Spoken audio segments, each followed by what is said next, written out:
Baktiar, one of the big problems in this labor market reality is that a lot of the opportunities are not related to the graduate's background. What do we need to understand about this mismatch? Well, actually, what we need to understand, I think number one, like it or not, this is the reality the graduates are facing now. So that has been happening, I think, for the past more than 10 years. I think the issue is a demand-supply situation. So larger numbers of jobs being available in the market is actually for non-graduates actually. So that is a situation which is more related to low skills on semi-low skills kind of. So most of the graduates are not able to get that job lah. So there's a serious gap between demand and supply side. So underutilization of human capital and ineffectiveness of use of resources. So this is what is happening now. But why are there, like, does Malaysia not have enough high skilled vacancies, or is it not required right now? Well, it's like this. I think what we are seeing in the market when in terms of job creation every year. Last year, fresh graduates, about 300,000 that is being out, regardless where you're from. So, based on the statement from Minister of Higher Education, 75,000 last year graduates are struggling to get their first job.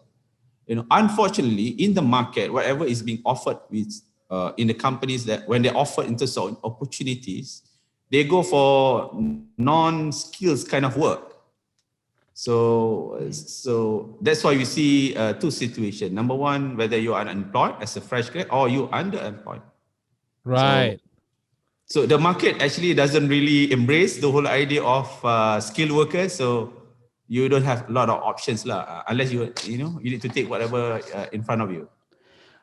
Okay, I guess two things I'm picking up on here. One was that you mentioned this has been happening for 10 years. Now, a lot of people put it down to, it's the pandemic, but you've just said over the course of 10 years, right? So this is happening before pandemic.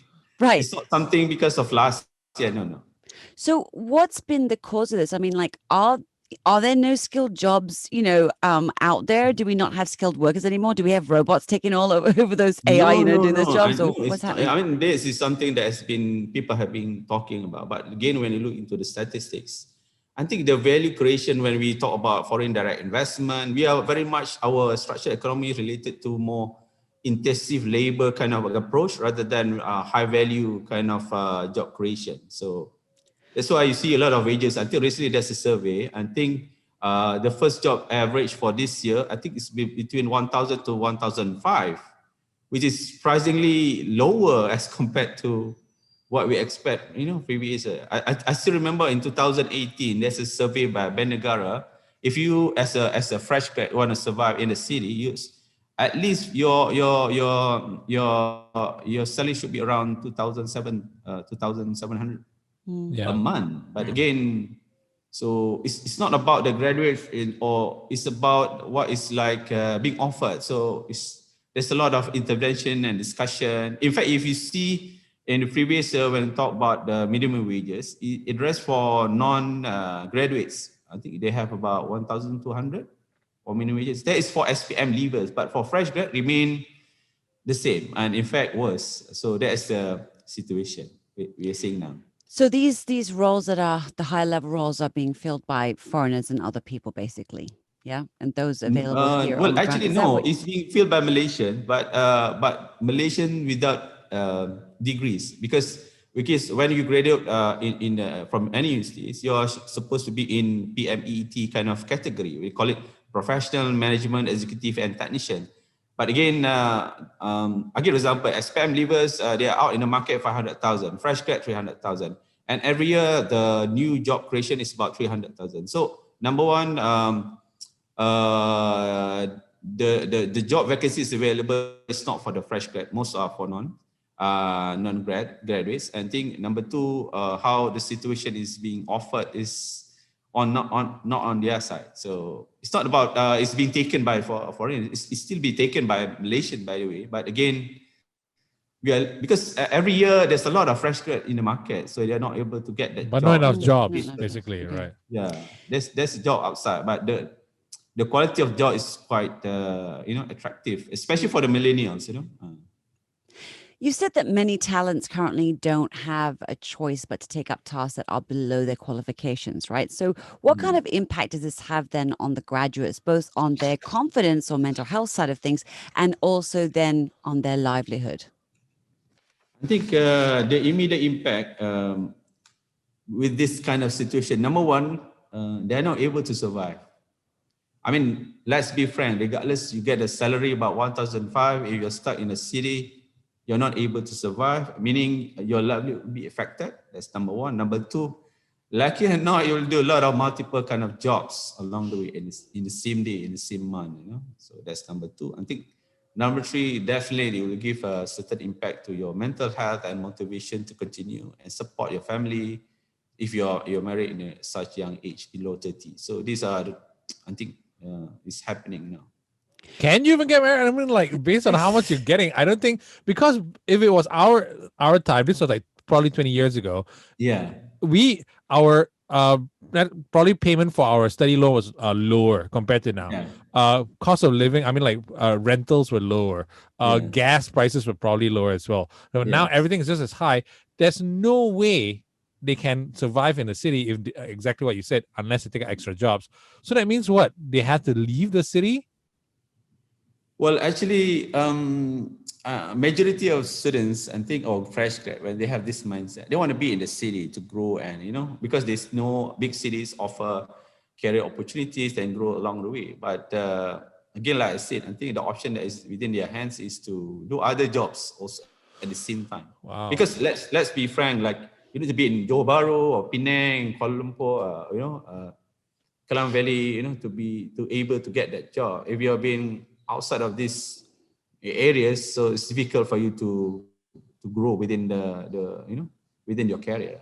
So basically, these grads, the toll or impact on the sort of, I guess, mental health and also health as well, is they have to have their day job and then have their second or third job. Yes. And so they're not, you think you go to university and you're aiming for the middle income, but actually you're kind of working on the lower income stage where, kind of you're really in that, I need 3 jobs to survive kind of life. That's quite daunting for these kids. Yes, because again, there's a lot of discussion about this job graduate mismatch. The issue is not just a matter of like wages and students' demand and supply. It's very related to policies and certain intervention need to be done. So every stakeholders within the ecosystem of labor need to sit down and create that kind of value, because you see a lot of countries, Singapore and South Korea, they value innovation and are willing to pay high end. But I'm not saying that Singapore life is easy. It's quite expensive, but they do really appreciate that talent and they pay substantial amount. And that's why you see there's a lot of spurs happening in this country, in South Korea and Singapore, in terms of value creation. In fact, certain startup companies in Malaysia, they would like to prefer and grow their company in Singapore, although they've been created in Malaysia. It's not that we're not good. It's just a matter of the ecosystem that is available within their hands. It's not good enough for them to grow and sustain. Okay, so I suppose one of the stakeholders would be the sort of education side. This is before the kids, or the graduates even get out into the world. So what's imperative to have happen then from the university's perspective or on the education side before the students leave and go out in the workforce? It's very challenging for us because our side, our NACDA Malaysia is comprised of members who are at the career centers of any institution in this country, regardless of public, private, or colleges. So I think number one, coming back to his question, what we need to do from the career center or services perspective to our students and fresh grads. Number one, I think we need to educate our students and fresh grads to have this agile mindset and behavior. Whatever you have in the campus is not something will be the same when you are. So you need to be agile and always embrace of changing. That's number one. Number two, I think we wanted to educate our students about the whole idea of lifelong learning kind of mindset and attitude. So this is very much important because nowadays, there's a lot of information, knowledge out there, and there's a lot of skill set need to be learned. So you cannot wait until you graduated and you start to pick up certain upskilling or reskilling. You need to do it along the way while you're studying. That's number 2. I think number 3,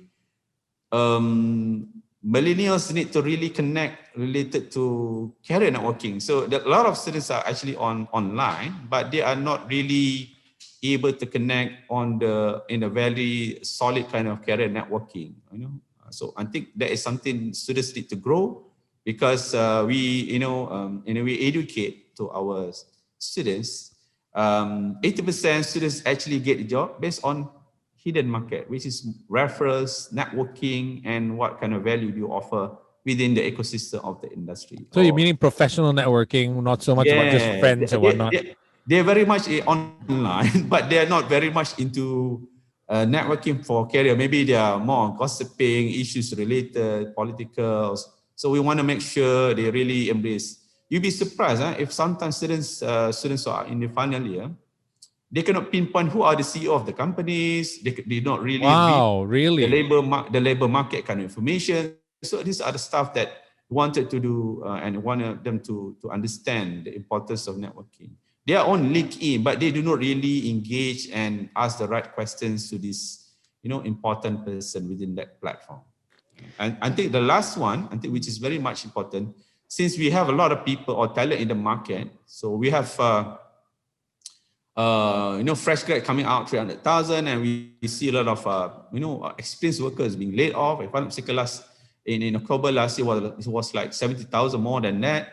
So many students ask me, so if that is the case, Baktiar, so how do we survive in this kind of pandemic kind of situation? I think what we wanted to educate them, the last point I would like to stress is they need to continue to build their unique value proposition or personal branding. And everyone will be taking, there will be a lot of talent will be taking certain telecommunication engineering. So what is different between you and the others besides your academic credential or you're very active in your extracurriculum? So what is the brand that you wanna offer? When you talk about brand, it's not about you. It's about how do you solve the issue that is being highlighted by the company that you're targeting. So this is the mindset that we would like to share to the students when they're studying in campus. So that also then requires the student or the graduate to know what the problems are in the first place, which is going back to what you're saying about researching and knowing who the CEO is and understanding the company enough to be able to kind of address the problems at hand, right? Yes, you'll be surprised. And based on our career conversation through career coaching, they don't even have a career clarity what they really want. Right. Yeah, because I mean maybe in school they're being taught. I mean, in order to be successful, you just score your grades. You will climb your ladder once you got a great academic credential. That's it. I think. So I said, no, life has already changed. So you need to be able to add value. When they talk value, it's not about you. I see a lot of students always promote their potential, but they do not indicate their performance. Performance is about when you engage with certain companies, when you're still studying, what kind of portfolio project you have already contributed and impact. And companies, they like numbers, is it reduce costs? Do you increase my market share while you're in campus, or what do you do? So these are the mindset they want to educate them while they're studying. Okay, Baktiar, I'm going to ask you this question, and maybe putting you on the spot here, or it may be something too difficult to sort of generally explain, but we hear this a lot, and over the course of, I don't know, just lately, past few weeks, it's been coming up a lot. This idea that, graduates need to be agile, right? Yeah.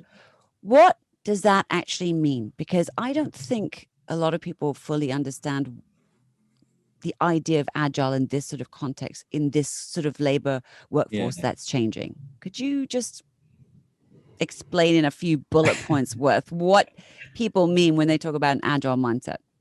In a simpler word, it's like this: if you are a fresh grad with high flyers in engineering, it doesn't have to be you can end up as an engineer in a telecommunication kind of engineering with your major.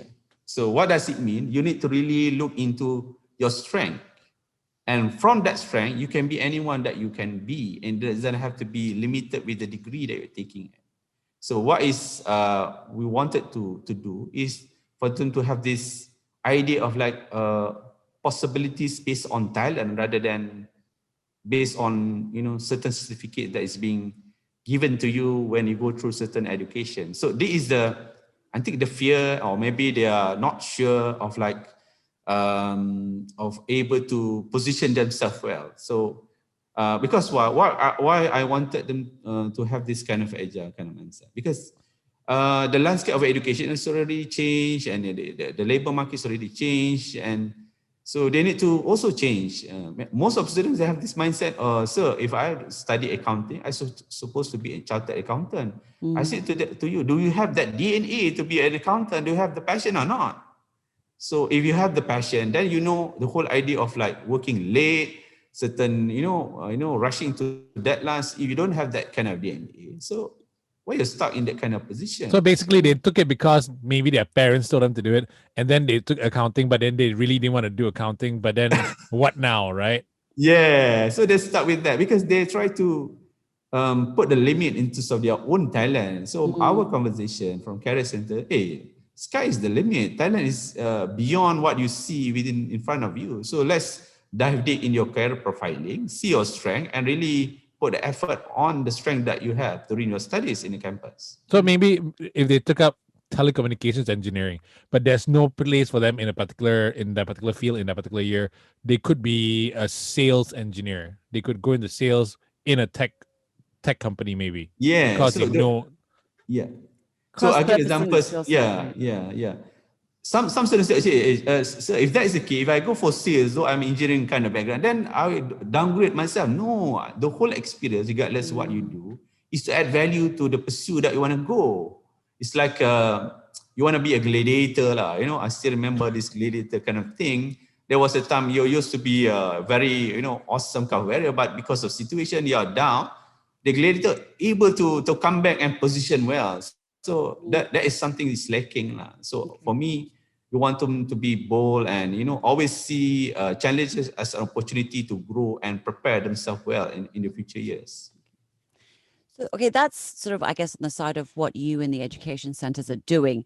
But how can understanding this big mismatch help the students when preparing themselves to join the market? How can they help themselves be better prepared? Well, in terms of preparing themselves better, I think they need to continue. Number one, they need to have this, what is their career aspiration? That's number one. Number two, they need to look into their profiling.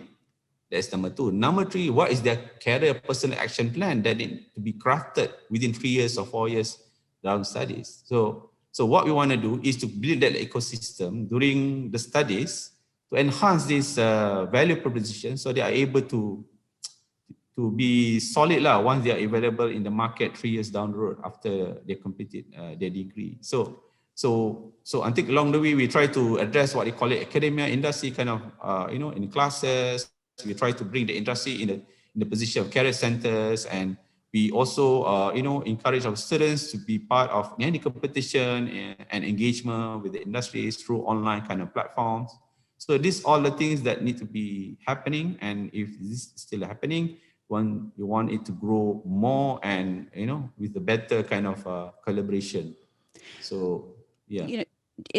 With regard to you saying about having that plan in place, is one of the things that students can do. We've been speaking to fresh grads and I know some personally, it's like those plans that they have, because they've made them, are all out the window because they can't do their masters, they can't purchase a car, they can't get married and have that family also. So what do you say to that then, about sort of like a plan is so pivotal for you to be able to chart where you want to go, but at the same time, they're having to put their plans completely on hold?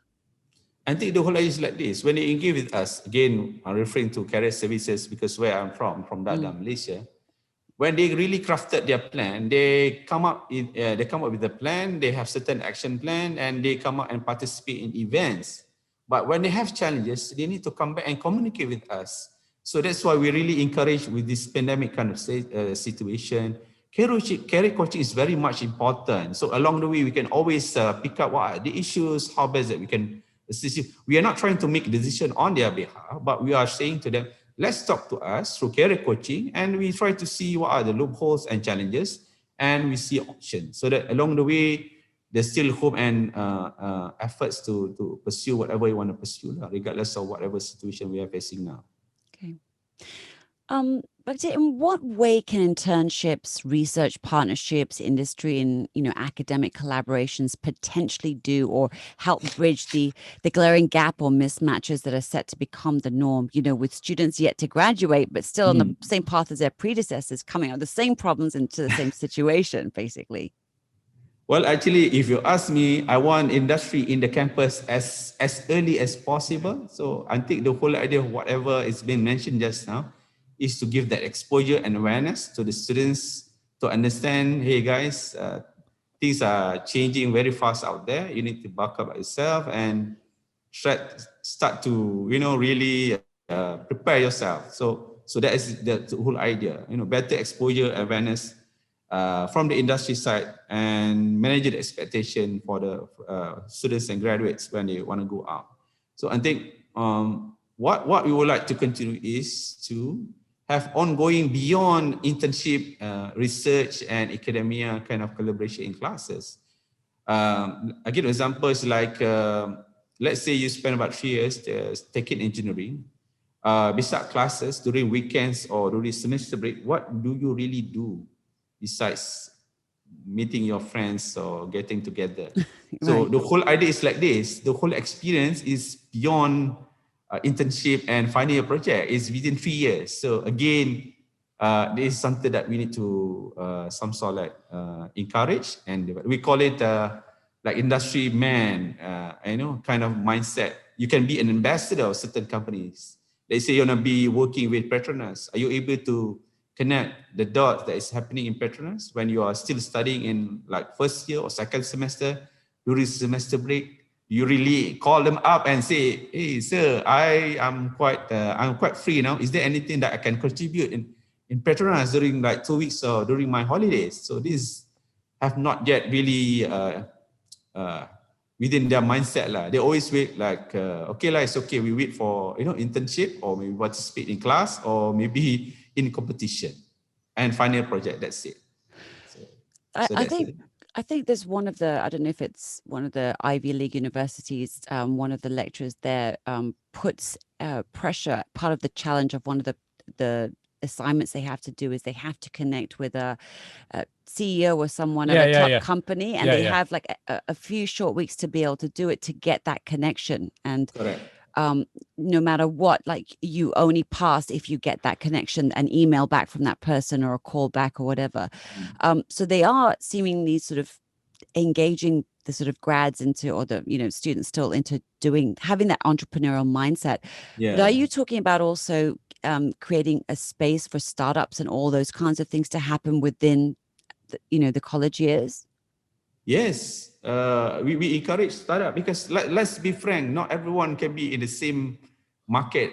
So you need to be creative, innovative. So I give an example. Let's say there's some sort of idea of like summer interns that is not that really embraced within our students. So with this idea, yes, you come in as a offering free volunteer learning in Petronas during semester break, but you'll be surprised. Sometimes you will come up with an idea and solution for Petronas and establish startup based on that kind of experience. So have you known a story like that? Yeah. Do you have a story like that of someone who's done that, who's been an intern? Yes, we have students that is being exposed with this opportunity, but usually students will see it as an opportunity like competition or something. But again, I think we need to strengthen our career clarity. End of the day, it's about you. But again, startup is something moving forward. The millennials what we like to do, but they also need to understand the failure rate of startup is also high. So do you have that kind of strength and bold to face that kind of challenges? If you're okay, the world is out there for you. Because I give an example, when students at the end of their year, they come up with their resume, I ask them, okay, besides resume, where is your career portfolio? Excuse me, sir, I don't really get you. What do you mean career portfolio? So for the whole 3 years, what is the portfolio you have been doing besides this one piece of paper? So this is something that I'm not able to really understand. So that's why when they start getting their degree and looking for job opportunities, they're stuck, because in the day, like it or not, people get work because of networking, referrals, because there's a lot of talent out there. So what's so special about you unless you are unique in different way? Unique in a way, you're solving my problem, which is the employer, not you. Huh? Yeah. So that's the thing. So yeah, it's not about you, it's what you can do, basically. Yeah.